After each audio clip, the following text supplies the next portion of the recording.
ఇద్దరు కేంద్ర మంత్రులు బండి సంజయ్, కిషన్ రెడ్డి, అలాగే రామచంద్రరావు మంచి దూకుడు ఉపన్యాసాలు ఇచ్చారు. చివరికి ఎలక్షన్స్ దగ్గరికి వచ్చేటప్పటికి చతికిలబడ్డారు. మొన్న అరవింద్ చెప్పినట్టుగా ఫస్ట్ ఎప్పుడు 6 నెలల క్రితం చనిపోతే గోపీనాథ్ అప్పటి నుంచి వేయాల్సిన ప్లాన్లు చిట్ట చివరిలో కనీసం అభ్యర్థి విషయంలో కూడా ముందస్తుగా నిర్ణయం తీసుకోలేకపోయారు. అందరూ ఫస్ట్ అభ్యర్థిని ప్రకటించిన బీఆర్ఎస్ అది వెనక్కి వెళ్ళిన గట్టి పోటీనే ఇచ్చింది. తర్వాత అభ్యర్థిని ప్రకటించి ఇటు ముస్లిం అటు యాదవ ఫార్ములాని తీసుకొచ్చి కమ్మ ఓట్లు ఎట్లాగూ తోడవుతాయి, రెడ్డి ఓట్లు ఎట్లాగూ తోడవుతాయి అన్నటువంటి ఫార్ములాతో రేవంత్ రెడ్డి సక్సెస్ అయ్యాడు.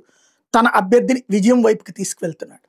అదే సందర్భంలో రామచంద్రరావు అందరినీ సమన్వయం చేసుకుంటాం. పక్కన ఈటెల ధోరణి ఈటలే, కిషన్ రెడ్డి ధోరణి కిషన్ రెడ్డే, బండి సంజయ్ ధోరణి బండి సంజయ్, అరవింద్ ధోరణి అరవిందే, ఎవరి ధోరణ వాళ్లే నడుస్తున్నారు. వీళ్ళ నలుగురిని సమన్వయం చేసుకోవడం అయితే నామినేషన్ సందర్భంగా చేయగలిగారు తప్పించి ఆ తర్వాత కానీ అంతకు ముందు కానీ ప్లాన్ చేసుకోలేకపోయారు.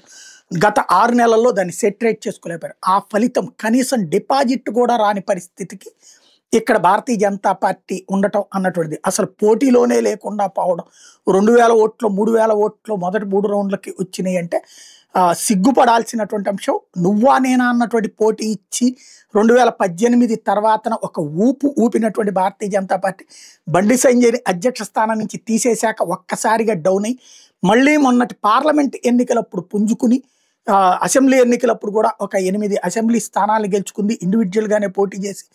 అట్లాగే జనసేనతో పొత్తు పెట్టుకున్నట్టుంది చివరిలో. బట్ సొంత బీజేపీ బలం జనసేనకు కలిసి వచ్చింది కానీ జనసేన బలం అక్కడ బీజేపీ పెద్దగా ఉపయోగపడలేదు.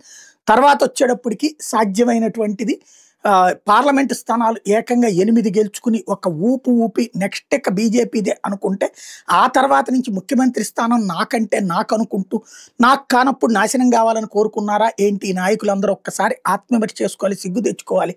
డిపాజిట్ కూడా రాలేని పరిస్థితి అంటే